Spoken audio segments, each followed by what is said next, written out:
북한의 4대 군사노선 중 첫 번째 원칙, 전인민 무장화. 이 원칙은 한반도 지형과 한국전쟁에서 얻은 교훈을 바탕으로 형성된 북한 군사전략의 핵심이며 전체 국민을 군사적으로 준비시키는 것을 의미합니다. 다시 말해 정규군뿐만 아니라 모든 노동자, 농민, 학생까지도 군사적으로 준비시켜 유사시 전 민중이 군으로 전환할 수 있도록 하는 전략입니다. 1950년 6.25 전쟁 당시 북한군은 약 15만 명 규모의 병력을 동원해 기습 남침을 단행했습니다.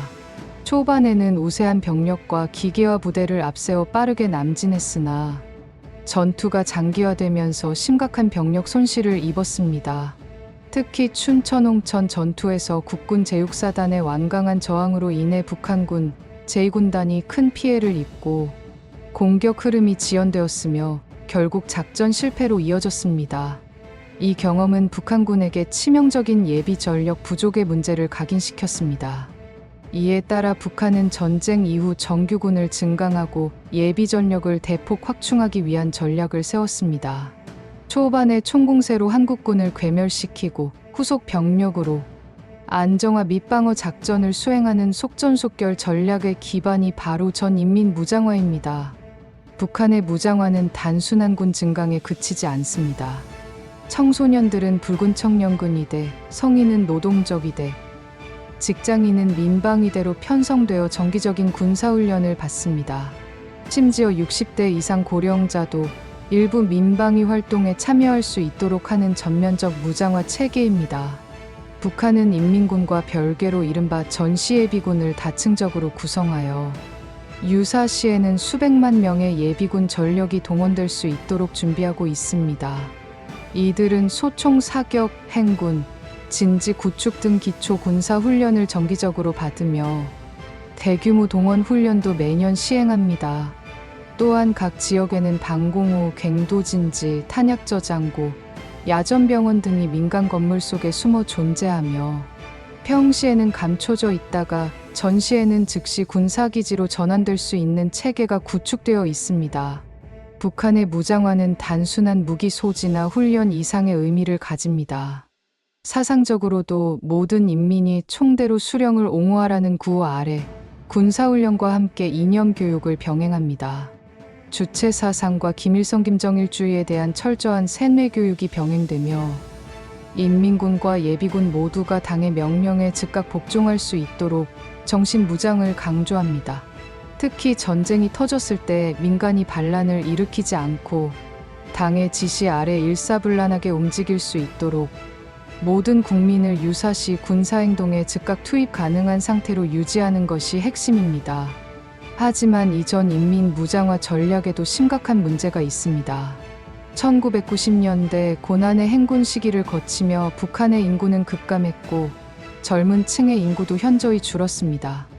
이로 인해 전 인민 무장화 전략은 인력 자체가 줄어들면서 지속 가능한 구조가 아닌 것이 드러났습니다. 또한 정기적인 군사 훈련과 이념 교육으로 인해 민간의 경제활동은 더욱 위축되고 주민들은 무장화 시스템에 대해 피로감을 호소하고 있습니다. 특히 긴 복무기간 10년 이상에 따른 병력 유지 비용, 장비 노후화, 비효율적인 훈련 등이 무장화 전략의 실효성을 약화시키고 있습니다. 두 번째 원칙, 전국토의 요새화. 이 전략은 단순한 방어시설 구축을 넘어 국가 전체를 하나의 거대한 전쟁 기지로 탈바꿈시키는 전략입니다. 북한은 이를 통해 세계 최강 미군의 화력과 상륙전에 대응할 수 있는 철옹성 국가를 꿈꾸었습니다. 6.25 전쟁 중 인천 상륙작전은 북한군에게 엄청난 충격을 안겼습니다. 단 한 번의 상륙으로 전세가 역전되면서 후방 방어의 중요성을 절감한 북한은 이후 군사시설을 모두 지하에 구축하는 전략으로 선회하게 됩니다. 지금도 북한에는 수천 개에 달하는 갱도 시설이 존재하며 이들은 전시에는 지휘소, 무기고, 병참기지 등으로 전환될 수 있습니다. 주요 군수공장은 지하에 건설되었으며 군사물자 생산 또한 지하화되어 있습니다. 이처럼 전국토를 요새화한다는 것은 북한 전역이 전시의 전장이 되는 것을 의미합니다. 북한은 세계 최밀도 수준의 중저고도 방공망을 조밀하게 구축해왔습니다. 미사일, 대공포, 레이더망 등이 다층적으로 구성되어 있으며 이 방공망은 지대공 미사일 SA 시리즈, 자주식 대공포, 이동식 대공 발사체로 구성되어 있습니다.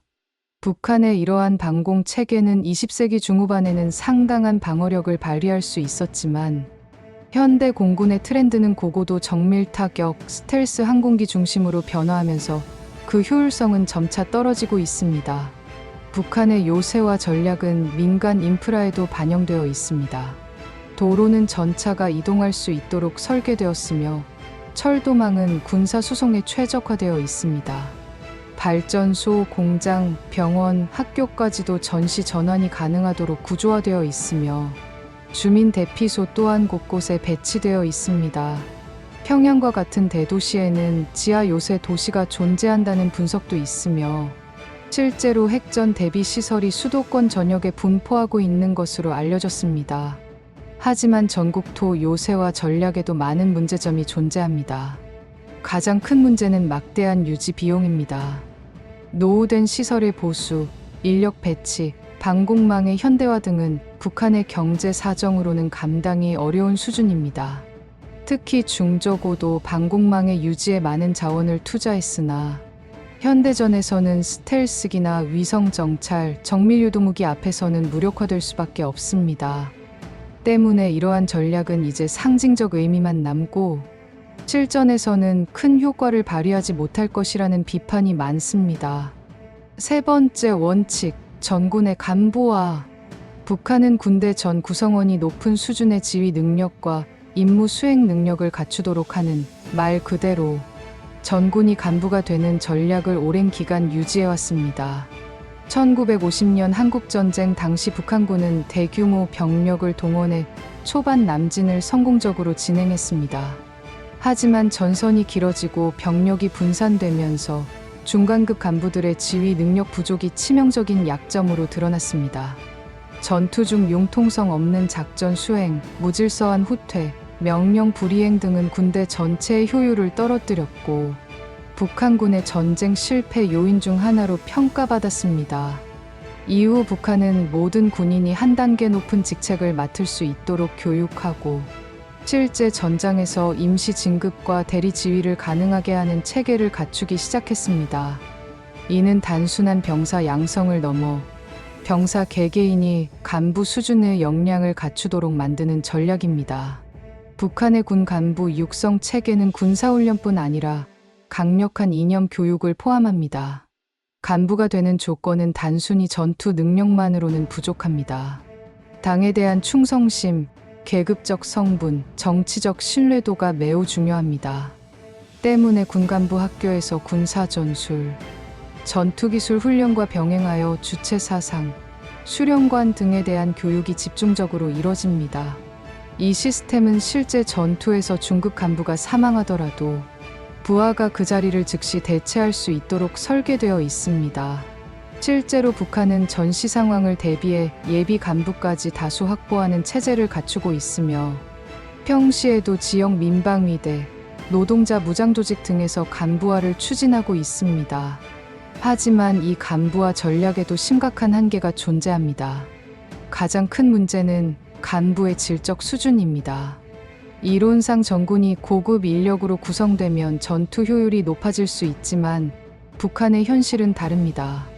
당 간부나 군 간부의 선발 기준이 군사적 역량보다는 출신 성분, 충성도, 뇌물 여부 등에 좌우되다 보니 실제 능력은 떨어지는 경우가 많습니다. 예컨대 핵심 계층 출신이 아니면 아무리 유능해도 간부 승진이 어렵고 반대로 무능해도 당에 충성하면 높은 자리에 오를 수 있는 구조입니다. 더불어 극심한 경제난 속에서 군 간부들이 생존을 위해 부패하거나 군 자산을 유출하는 사례도 적지 않습니다. 실제로 북한군 내부에서는 간부의 권력을 이용한 밀수, 사재기, 주민 탄압 등의 문제가 심각하게 대두되고 있습니다. 네 번째 전략, 전군의 현대화. 이 전략은 북한이 단순한 병력 중심의 군대를 넘어 첨단 무기와 비대칭 전력을 갖춘 현대적 정예군으로 탈바꿈하겠다는 목표를 담고 있습니다. 1960년대 김일성은 이렇게 말합니다. 미제는 기술로 싸우는 나라다. 우리도 첨단 장비로 준비해야 한다. 이 발언을 시작으로 북한은 전군 현대화를 선언하며 소련과 중국의 무기 체계를 적극적으로 수입하고 자체 생산에 나서게 됩니다. 소련제 전차와 미사일, 중국제 무기 기술을 도입, 김일성 종합대학 등에서 국방과학 인재 집중 양성, 무기 조립에서 설계 생산까지 주체 국방공업 구축 시도, 북한은 무기를 수입하는 것에서 그치지 않고 국산화 및 독자 개발에 힘씁니다. 예를 들면 다음과 같은 무기들이 등장합니다. 천마호, 폭풍우 T-62 기반 개량형 전차, 화성 미사일 스쿼드 미사일 개조형, 사거리 다양화, 잠수정, 공기부양정 기습형 해상 침투전 대비, AK 기반 소총 타이피 58, 타이피 88 보병용 기본 무기. 이 시기 북한은 다수 병력 구식 무기 전략에서 정예 병력 국산 무기로 이동을 시도하게 됩니다. 2000년대 이후 비대칭 전략 중심의 현대화의 중심이 되는 것은 이제 단순한 무기가 아닙니다. 북한은 질적으로 남한과 미국을 압도할 수 있는 특수 전략 무기에 집중하게 됩니다. 핵심은 다음과 같습니다. 핵무기 개발. 2006년 첫 핵실험 이후 총 6회 핵실험 완료. 전술핵, 수소폭탄, 핵잠수함 등 지속적 고도화. ICBM 개발. 화성 15, 화성 17 등 장거리 대륙간 탄도미사일 시험 발사. 미국 본토 타격 가능 주장. 극초음속 무기. 기습 타격과 요격 회피 능력 확보를 위한 개발 지속. 무인기 드론 전력. 2023년 남한 상공의 GPS 유도 드론 침투 시도. 정찰 및 타격용 무기체계 혼합. 사이버 전력 강화. 정찰 총국 산하 해커 부대 운영. 글로벌 금융기관 및 인프라 해킹 다수 시도. 전자전 EMP 무기 연구. 전자기파를 이용한 통신 및 전력망 마비 시도. 북한의 현대화 전략, 과연 실효성은? 하지만 이런 현대화 전략은 몇 가지 한계에 직면해 있습니다. 양산 불가 문제. 일부 최신 무기는 소수만 보유 중 실전 배치율은 낮음. 기술력 격차. 정밀유도 무기, C4ISR 체계에서 한국 미국과 격차 큼. 경제력 한계. 핵과 미사일 개발에 치중한 나머지 일반 병력 장비는 구형 유지. 국방 인프라 부족. 정비훈련 체계가 낙후되어 실제 운용 능력은 제한적. 심리전 중심의 현대화 억지력 확보 전략. 북한의 전군 현대화는 결국 실전력 강화보다는 심리적 억지력 확보에 더 초점이 맞춰져 있습니다. 핵무기와 ICBM, 미국을 공격할 수 있다는 위협용. 드론과 사이버전. 남한 내부의 혼란 조성과 불안감 증폭. 영상보도 공개. 내부 결속과 외부 선전 목적 활용. 싸우기 위한 무기라기보다는 싸우지 않기 위해 과시하는 무기에 가깝다고도 할 수 있습니다.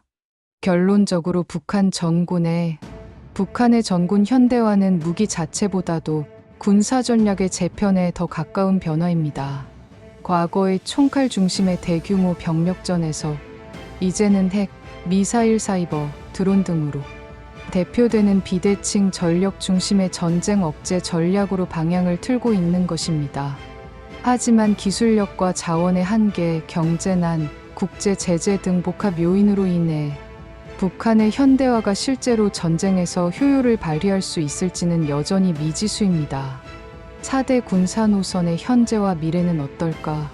지금까지 북한의 군사 전략인 전인민 무장화, 전국토 요새화, 전군 간부화, 전군 현대화를 각각 살펴보았습니다. 이 네 가지 전략이 오늘날 어떤 의미를 지니고 있으며 앞으로 어떻게 변화할 수 있는지 종합적으로 정리해드리겠습니다. 4대 군사 노선은 1962년 김일성이 공식화한 이래 한 번도 폐기된 적이 없습니다. 이는 단순한 군사 전략이 아니라 북한 체제 유지의 핵심 이념이기 때문입니다. 김일성 이후 김정일, 김정은까지 이어진 세습 정권의 정통성 유지, 군사 강국 체제의 자존심이자 내부 결속의 도구, 적대적 국제환경 속에서 생존을 위한 방어적 공격성 전략, 다시 말해 4대 군사노선은 북한이 세상과 맞서며 버티기 위한 종합 방어 전략인 셈입니다. 오늘날의 4대 군사노선 여전히 유효한가? 하지만 2020년대에 접어든 지금 이 네 가지 전략 모두 변화의 압력을 받고 있습니다. 1. 전인민 무장화 현실적 한계. 인구 감소, 경제난, 징병 부담으로 실효성 낮아짐. 주민 무장보다 핵 보유가 훨씬 큰 억제 효과. 2. 전국토 요새화 구식 방어 방식. 갱도지하와는 드론, 정밀 타격 시대의 취약, 거대한 방공망도 고고도 타격에는 무용지물. 3. 전군 간부와 당 중심의 군대 운영. 능력보다 충성도 중심 인사 군 조직의 유연성 부족. 지휘 체계 경직, 실전 대응력 미흡. 요약하면 북한의 군사 전략은 전통적 구조를 유지하면서 일부 영역만 현대화된 부분적 전환 상태라고 볼 수 있습니다. 4대 군사 노선은 단순한 군사 계획이 아닙니다. 이는 북한 체제가 생존하고 체제 안정을 도모하며 국제사회에서 자신들의 위치를 과시하기 위한 전략적 선택입니다. 하지만 기술, 사회, 경제가 변화하는 지금 북한의 전략 역시 시간에 맞는 현대적 해석 없이는 효과를 이룰 수밖에 없습니다. 그렇기 때문에 우리는 북한의 겉으로 드러난 무기뿐 아니라 그 속에 숨은 전략의 논리와 목적을 꿰뚫어보는 통찰이 필요합니다. 지금까지 북한 4대 군사 노선에 대해 알아보았습니다. 유익하셨다면 구독과 좋아요 부탁드립니다. 감사합니다.